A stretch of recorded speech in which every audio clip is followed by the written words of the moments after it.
E aí galera, tudo beleza? Eu sou Augusto, sou em História e sejam muito bem-vindos à Máquina da História. E o vídeo de hoje será postado no dia 20 de setembro, feriado da Revolução Farroupilha no Rio Grande do Sul.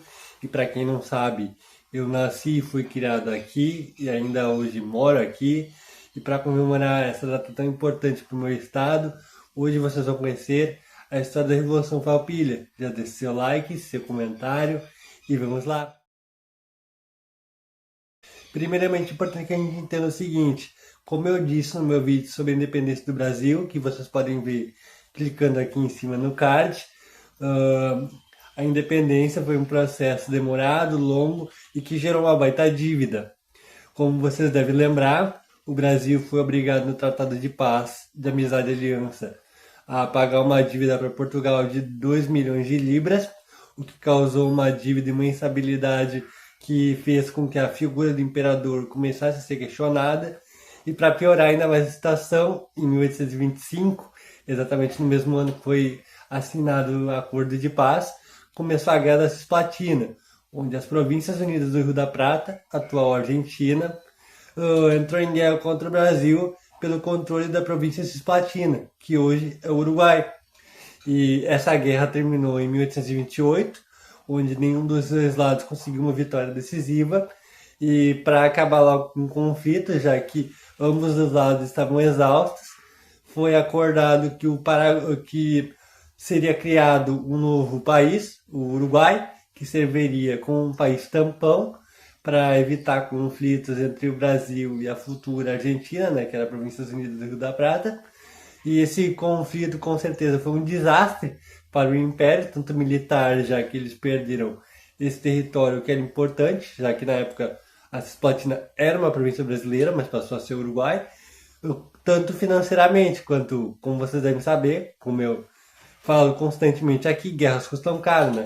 O que gerou uma crise que o imperador não soube contrapor, né? O que fez com que ele abdicasse ao trono em 1831 e deixasse no seu lugar Dom Pedro II, seu filho homem, primogênito, como herdeiro. Mas como o Dom Pedro II da época tinha apenas 5 anos de idade, em 1831, ele não poderia, obviamente, governar, por ser muito pequeno e não ter a consciência de governante. Então, enquanto ele não tivesse a maioridade, aos 18, uma regência, que era um grupo de nobres escolhidos pelo imperador, governaria no lugar dele. Mas o fato é que nos anos que se seguiram a saída do imperador, em 1832, 33, 34 e 35, essa regência se mostrou extremamente corrupta e ineficiente, o que causou uma baita instabilidade econômica e política, o que passou a gerar várias revoltas e guerras civis literalmente pelo país todo. Umas cinco, seis guerras civis aconteceram literalmente ao mesmo tempo, como a Cabanagem do Pará, a Sabinada na Bahia, que são guerras civis que inclusive eu posso contar no futuro. Deixem nos comentários se vocês quiserem. Mas o contexto que interessa para nós aconteceu em 1835, no Rio Grande do Sul. Nessa época, o Rio Grande do Sul, como praticamente todas as províncias do Império, era governado por um presidente de província, que equivale a um governador de estado, que era escolhido pelo governo central do Rio de Janeiro.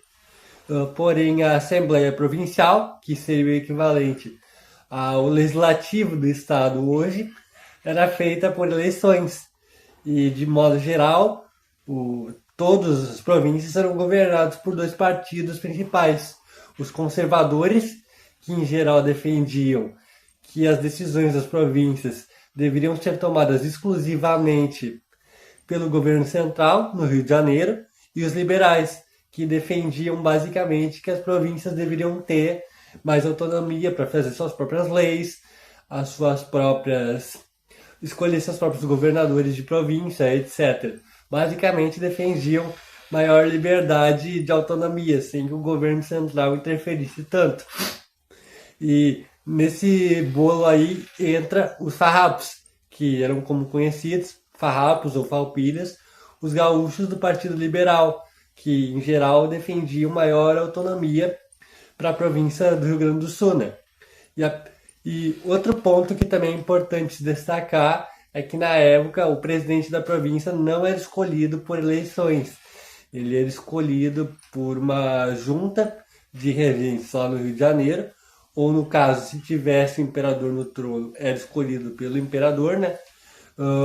E apesar do presidente ser um gaúcho, o presidente de 1835, o Antônio Rodrigues Fernandes Braga, ser um gaúcho, ele era um conservador que era mais ligado às ideias do império, enquanto o resto do legislativo eram liberais que estavam lutando por mais autonomia da província. Então, ambos os lados não concordavam em muita coisa. E o principal ponto que nenhum dos lados concordava era em relação à taxação, especialmente do charque. O charque é uma espécie de carne seca que na época do Império era produzido no Rio Grande do Sul para alimentar os escravos, especialmente os escravos que viviam no Rio de Janeiro. E esse charque, o charque gaúcho em geral, ele pagava 25% de imposto, enquanto o charque argentino e uruguaio pagava apenas 4%, o que dificultava muitos negócios do charque gaúcho, já que você precisava pagar mais imposto, o seu charque sairia mais caro, né? O que prejudicava muito os produtores gaúchos. Os farrapos do Partido Liberal até tentaram pedir na Assembleia que os impostos fossem diminuídos e tentaram fazer protestos, mas o presidente Antônio Braga acusou eles de serem separatistas e de fazerem baderna, o que para eles foi um absurdo. E o líder dos farrapos, que até então era o Bento Gonçalves, um cara que era militar e também um maçom, mas também era político, resolveu, na base das armas, deixar o presidente do poder, tirar o presidente Braga do poder, em 1836, exatamente na madrugada do dia 20 de setembro de 1836, onde ele tomaria militarmente a cidade de Porto Alegre. E a cidade, por não ter muito apoio, o presidente Braga acabou sendo facilmente derrotado e a cidade foi facilmente tomada pelos revoltosos. E o presidente Braga acabou tirando o governo de Porto Alegre e enviando para a cidade de Rio Grande.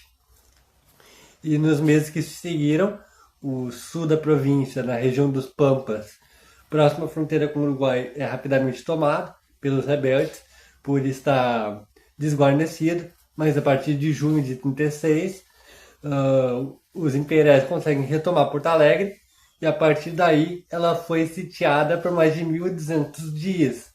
Mas desde então os papas nunca mais conseguiram tomar a cidade. E a partir daí os farrapos começaram a consolidar o seu domínio sobre o sul. E para tentar impedir isso, os imperiais tentaram avançar sobre a cidade de Bagé, no sul do estado, durante a Batalha do Ceival, que aconteceu no dia 10 de setembro de 1836. Mas eles são derrotados. E é nessa batalha, no dia seguinte exatamente, onde o coronel Antônio Souza Neto proclama a independência da República Rio-Grandense, já que já naquele momento a ideia de autonomia do Império passou a ser abandonada a partir do momento que os farrapos tiveram suas demandas negadas e a independência total do Rio Grande do Sul foi ganhando cada vez mais apoio entre algumas parcelas da população, já que nem todo mundo apoiou a ideia, mas uma boa parte apoiou, e também os líderes políticos do Partido Liberal, né? Então a República Rio-Grandense apareceu nesse dia, no dia 11 de setembro de 1836, onde também apareceu pela primeira vez a bandeira tricolor, que serviu de inspiração para a bandeira atual do Estado.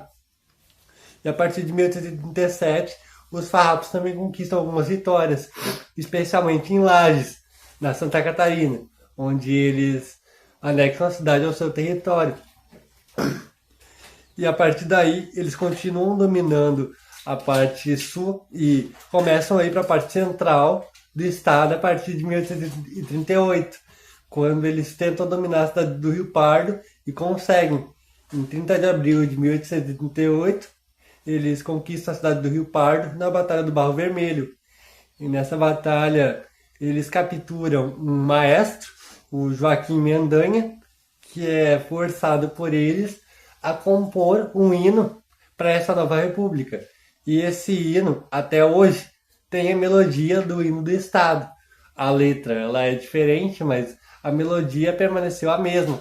Até hoje é a melodia do hino do Estado. Só que os farrapos tinham um grande problema. Como os imperiais tinham uma marinha muito forte e eles dominavam as cidades portuárias, como Porto Alegre e Rio Grande, os farrapos não tinham acesso ao mar, o que dificultava muito para fazer comércio, comprar e vender produtos. E isso, como vocês devem imaginar, não gerava dinheiro, o que causava um custo muito grande para comprar armas, comprar equipamentos, comprar suprimentos, e a guerra seria insustentável dessa maneira. Então, a partir desse momento, o, o italiano Giuseppe Garibaldi teve uma ideia. Ele que era um italiano que o Bento Gonçalves, inclusive, foi declarado presidente da República Rio-Grandense depois da Batalha do Seival, mesmo sem estar presente, né? Porque ele ia encontrar o General Neto, mas ele, no caminho para Piratini, foi emboscado pelos imperiais e foi preso no Rio de Janeiro. E foi lá no Rio de Janeiro que ele conheceu o Giuseppe Garibaldi, que era um revolucionário italiano que fugiu da Itália por apoiar a derrubada de monarquias e a implantação de uma república na Itália, né? Ele era um republicano e ele conheceu Bento Gonçalves na prisão. E como Bento tinha tentado uma fuga com o apoio do Giuseppe, que depois dessa tentativa de fuga foi para o Rio Grande do Sul, o Bento foi mandado para Salvador, já que a tentativa de fuga não deu certo. Ele foi mandado para Salvador, numa tentativa de prender ele lá, numa prisão de segurança máxima, numa ilha de Salvador. Só que ele acabou conseguindo fugir com o apoio da população local, que começaria dias depois da revolta da Sabinada. E ao mesmo tempo que o Bento conseguia fugir, o Garibaldi conseguiu vir para Piratini e passou a comandar, a pedido do Bento, a pequena marinha rebelde. Então ele construiu 2 navios, que ele próprio construiu na terra mesmo, através de um sistema de rodas puxadas por bois. Ele literalmente levou os barcos da terra até Tramandaí, no litoral gaúcho, e os imperiais nem sabiam que os farrapos estavam no Atlântico. Mas a partir daí, com seus novos navios, ele conseguiu atacar mais fortemente a Santa Catarina, onde ele conquistou a cidade portuária de Laguna e também toda a parte sul da província. E ele chegou a fundar lá uma nova república, a República Juliana, que foi federada à República Rio-Grandense. E foi inclusive em Laguna que ele conheceu a Ana Maria de Jesus Ribeiro, que foi apelidada por ele de Anitta, que se tornaria o grande amor da vida dele. Inclusive, cabe um vídeo sobre eles dois, porque eles fizeram muita coisa legal que dá para contar. Deixa aqui nos comentários se vocês quiserem. Mas a partir do momento que os farrapos tentaram dominar a cidade do Desterro, eles acabaram sendo dizimados. A partir do momento que os farrapos tentaram dominar a cidade do Desterro, que hoje é Florianópolis, para a República Juliana, em 1839, eles acabaram sendo dizimados pelos soldados imperiais, já que lá tinha muita proteção, né? E a partir desse momento, os imperiais começaram a se estabilizar, começaram a contrapor um contra-ataque que conquistou toda a província de Santa Catarina de volta. E a República Juliana foi dissolvida. Ela durou apenas 4 meses, de julho até novembro de 39. E a partir de 1840 ocorre o golpe da maioridade, que basicamente foi uma ideia de colocar o Dom Pedro II mais cedo no poder, com 14 anos ao invés de 18, já que lá no Rio de Janeiro todo mundo concordava que o país teria acabado, antes mesmo dele ter idade para governar, ele iria acabar, porque a instabilidade estava muito forte, e com ele agora no poder e sendo já um governante muito inteligente, ele mandou cada vez mais tropas para o Rio Grande do Sul, o que gerou ainda mais dificuldade para os farrapos, já que eles aos poucos foram perdendo o Porto de Laguna e foram perdendo seu acesso ao mar. E aos poucos os imperiais, a partir de 40, 41, 1842 e 43, passaram a ter cada vez mais vitórias. E também em 43, o Bento Gonçalves, através de brigas que ele teve com líderes farroupilhas sobre como seria a Constituição da República, e vendo também que eles estavam tendo cada vez mais derrotas, ele próprio meio que largou de mão o movimento e abandonou a ideia da nova república, né? Ele abandonou essa ideia e passou a querer ser reintegrado novamente ao exército imperial, né? E aos poucos aqueles que ainda lutavam foram sendo derrotados, e a última grande batalha que aconteceu em novembro de 1844, quando um grupo de soldados negros que lutava pelo movimento farrapo foi dizimado por um grupo de soldados imperiais. Eles eram chamados lanceiros negros. Eles foram mandados para o campo de batalha pelos farrapos armados apenas com lanças, né? E isso foi um dos episódios mais tristes e mais infames da história da Revolução Farroupilha, já que hoje se sabe que teve um acordo entre os generais brasileiros e os generais farrapos, onde, para não precisar libertar esses escravos, já que os farrapos tinham prometido que eles seriam libertos depois que a guerra terminasse, eles acabaram mandando esses soldados apenas armados com lanças para eles morrerem e assim não precisarem libertar esse grupo de pessoas, né? O que gera uma das maiores confusões que existem aqui no estado, já que muitas enxergam os farrapos como heróis, idealistas, que queriam a liberdade, mas assim, não se pode nunca esquecer que eles eram pessoas, em sua maioria, ricas, né? Apesar do termo farrapo significar maltrapilho, uma ralé, esse termo foi usado pelas cortes do Rio de Janeiro, que viam a elite gaúcha como uma elite de quinta, mas ao mesmo tempo eles não eram pessoas pobres mesmo, eles eram pessoas ricas, né? O próprio Bento Gonçalves era filho de uma família muito rica, que tinha escravos e que produzia charque através de mão de obra escrava, né? Então, provavelmente a escravidão seria mantida, mesmo se o movimento tivesse dado certo, né? Infelizmente, esses soldados foram dizimados, e essa foi a última grande batalha da guerra, já que em 1845, no dia 1º de março, foi escrito a Paz de Poncho Verde, o Tratado do Poncho Verde, onde basicamente o Rio Grande do Sul aceitava sua rendição incondicional ao Império, já que eles não tinham mais portos, a economia deles foi sufocada, eles não estavam conseguindo mais importar armas, conseguir recursos e conseguir soldados, já que as próprias pessoas aos poucos foram desistindo da ideia, e o movimento foi se enfraquecendo.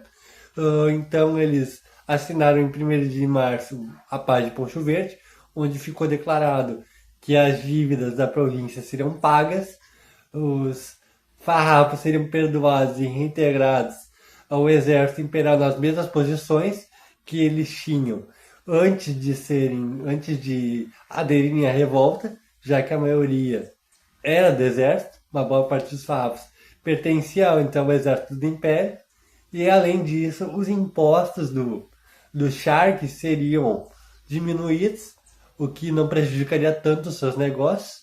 E, em geral, apesar deles terem perdido essa batalha, e essa guerra também, né, perdido as batalhas e perdido a guerra, eles conseguiram politicamente o que eles queriam. Então é isso, galera. Espero que tenham gostado. Deixe seu like, seu comentário e até mais.